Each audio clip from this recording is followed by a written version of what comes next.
Hey guys, Angolan here from around 3 months into the future. Um, I have not uploaded in a while, so I will be trying to make content. It's going to be really bad content because I haven't done this in a minute, but I will try to get there, and I hope will improve a lot. Other than that, enjoy the episode, I guess. 3 months into the future. Yeah, let's get into this. What's up, guys, and welcome back to another episode of What If Civilization Started Over. One important event that we see here is we're going to see the Hungarians invade into this country because they are religiously cleansing this area and their troops accidentally march into here down here. So let's go ahead and see that.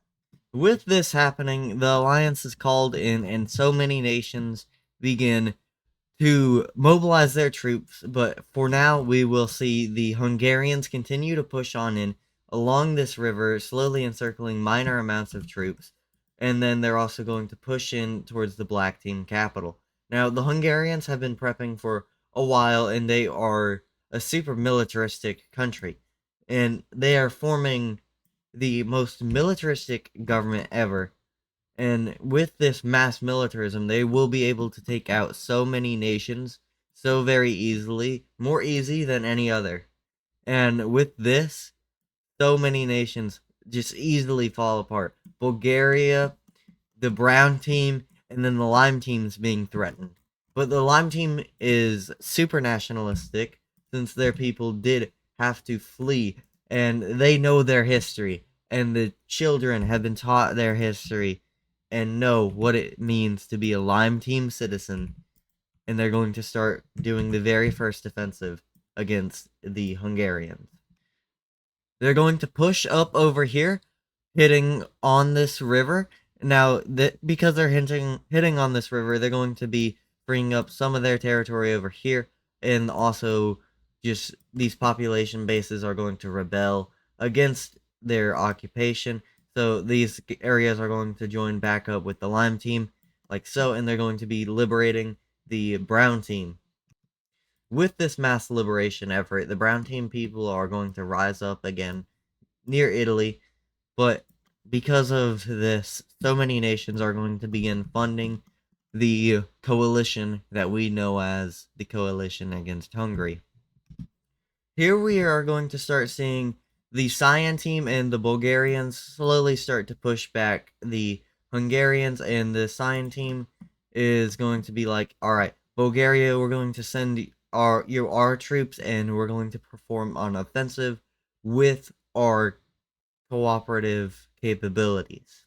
Now, the Cyan team does have more population than the Bulgarians, but the Bulgarians do have better logistics, so they're going to be using the combination between the two to reach up with this major city, getting this area, and then the Lime team's going to quickly snatch up all this land and occupy it and start sending occupation areas to the Bulgarian front, and they're going to dominate the area, so it's going to be majority cyan, not lime team occupation.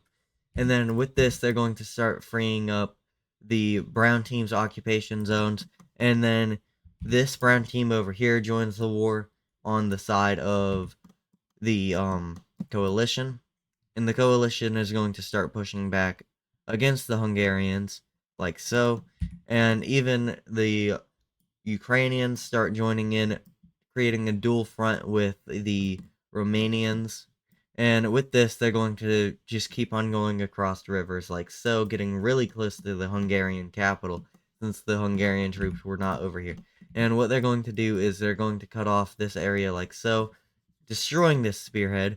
And with that happening, they're going to form a proper front. And the Hungarians have lots of population and they're a big war powerhouse. So since this is happening, mass conscription's very popular amongst the Hungarians, and they do believe they can win if they can establish a proper move against them. But the brown team is going to almost fully save themselves and just unoccupy all these areas, and they're going to encircle this area like so and take it back from the Hungarians. with major pushes being moved, the coalition member Germany is going to become involved in the war.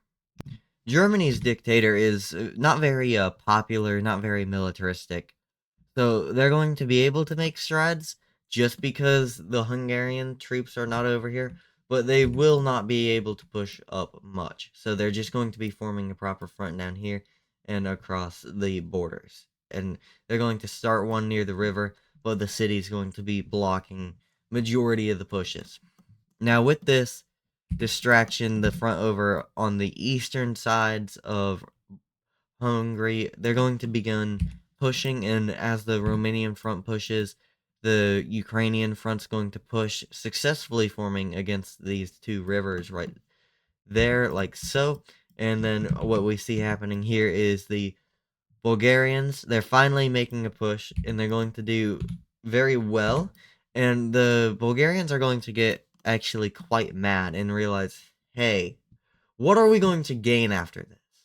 And with them realizing they're not going to gain anything, they're going to surrender. And with not surrender, they're going to peace out with the Hungarians. And with this happening, this front with the Lime team is going to completely collapse right over here. With some of the best generals being lost in this war, so many pushbacks are going to be successful, and this encirclement's going to happen. So many troops being killed by the Hungarians, and then but the German front continues to stay strong. And with this, the dictator's son, he's going to become a general of the army, the main general, and he's going to be so militaristic, so military minded, and he's going to be taking a lot of inspiration from the Hungarian areas, and he's going to be like, all right, we're done. These people have been plaguing Europe. And what we see happening here is Germany's going to take a book out of Hungarians' plays. What we once saw plaguing Europe is going to start being used by the Germanic teams. And we're going to see religious areas of Hungary just fading away. And with this, Hungary is going to get so mad. And what we can also see is that they've also eradicated some parts of Germany with small convoys. And if we take a look down here, they've also killed off so much red team areas. Not red team, red religion areas. And some areas of Hungary's people are going to move out. And there's so many areas that have lost so much population in religious areas, and that's just what it's going to look at like for now. This is a very sad time in history. As we see both sides using forms of warfare not seen by any other country, it's so violent. More violent than recorded history has dated. Even with the Hungarian massacres and their mass killing against these groups of people, their crusades are not matched by the likes of the coalition. The coalition's going to be so dark just to take down this evil. And what we see happening is the Germans send a convoy all the way to the capital, and they're going to start trying to encircle it. Now with this, they're going to meet up with this river up over here, and there's going to be some Hungarian areas seeking peace and justice for what is right. And they're going to begin rebelling up in this area, and they're going to actually form a very large movement like so. This movement is going to be entirely for peace, less genocide, and the darknesses that plague Europe. They just want a peaceful society. And with this, the Hungarians are going to capture, not the Hungarians, the Germans are going to capture the Hungarian capital.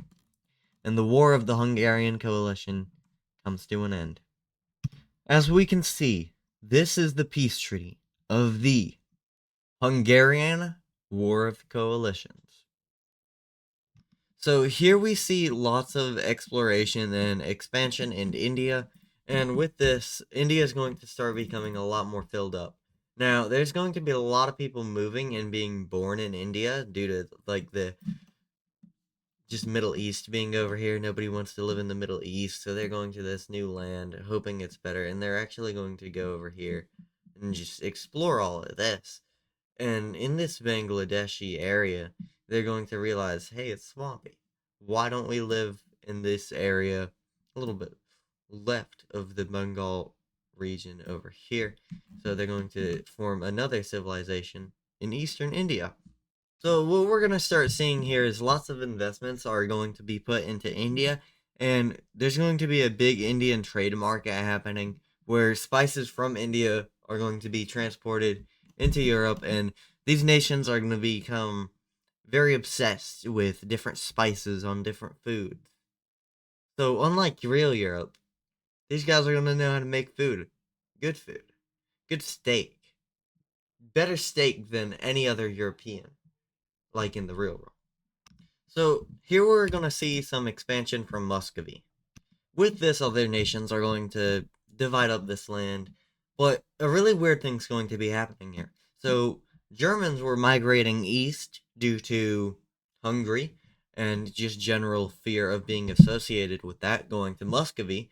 But now they're like, all right, well, we don't want to go to Muscovy anymore since it's safe, and they're going to be stuck in this area, not deciding what to do yet. So they're going to be like, all right, let's form a nation here.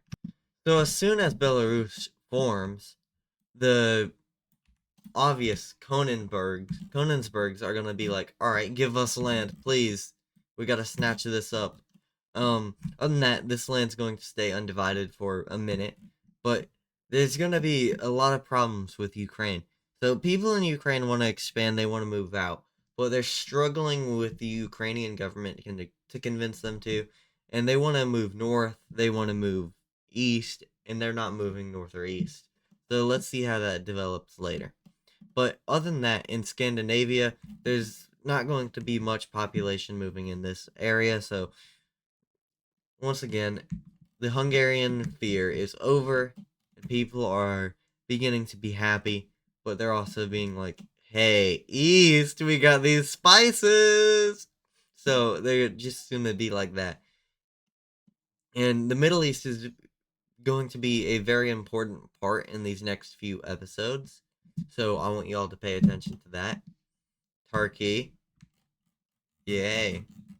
Other than that, Persia is going to be important. But I want to prepare y'all for a new sort of side. So I'm going to have some events happening that will dictate what's going to be happening maybe 20 episodes into the future. So this is really going to be planned out to an extent. But it's still going to be followed by whatever I choose during recording. It's just going to be more planned, more everything happens for a reason type stuff.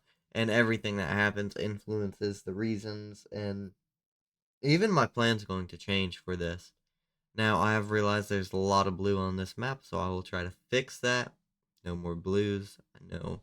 Sorry for my blue fans. Sorry. Yeah. But other than that, I think this series has been pretty good. Let me know in the comments what should happen though, because I do need y'all's inputs a lot. And if you want to see some war focused episodes instead of expansion focused episodes, let me know. This was like hey, we're expanding in India, opening up more reasons for expansion. We're expanding a little bit more in the east, and then we're mainly focusing on the Hungarian war, and I thought that was a pretty good like side goal. So if you want to see more content like the Hungarian coalition war after the Crusades, let me know, and I can make some cool powers, references to what could have happened in the past or alternative history, like Mongol Empire.